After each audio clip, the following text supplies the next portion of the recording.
Is now the time to buy an EV? A look at some data.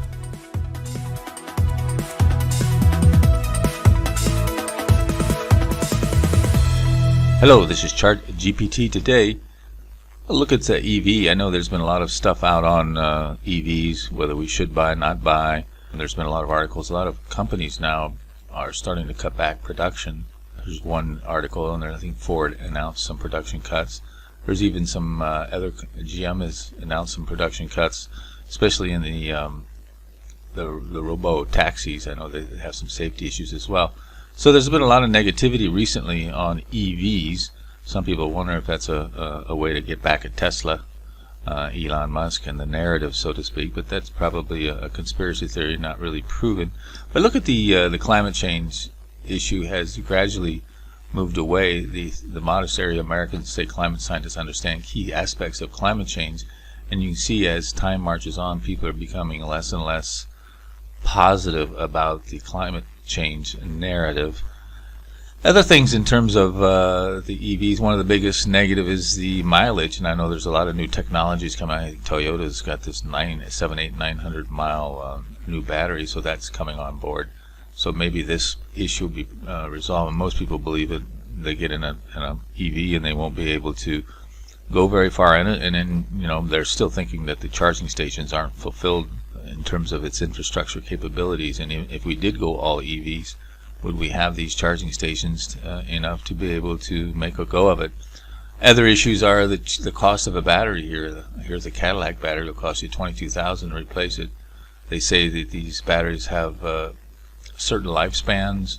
It may or may not be true, and you can see the cost of these batteries to replacement is quite expensive. And it's and maybe the new as time goes on, will these batteries even be available if the cars are not out in enough volume?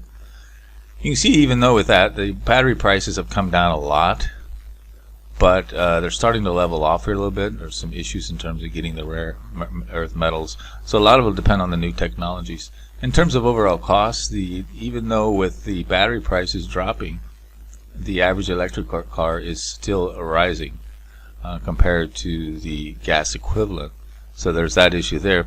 There's a recent article that says that basically the amount of EV subsidies from taxpayers can be as high as $48,000. Breaking that down in terms of the mileage is like $17.33 a gallon.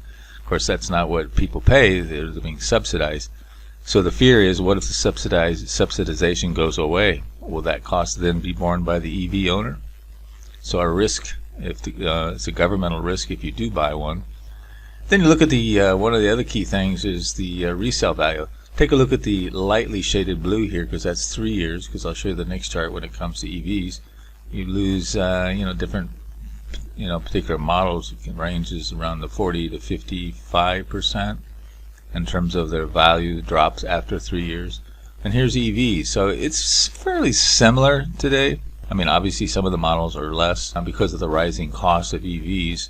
Some of the used ones still have pretty good value, but then you get to some of these others, they have very similar rates of 40-50%. So I think it's probably a wash there. Even despite all that, they still claim that the EV markets are still powering ahead.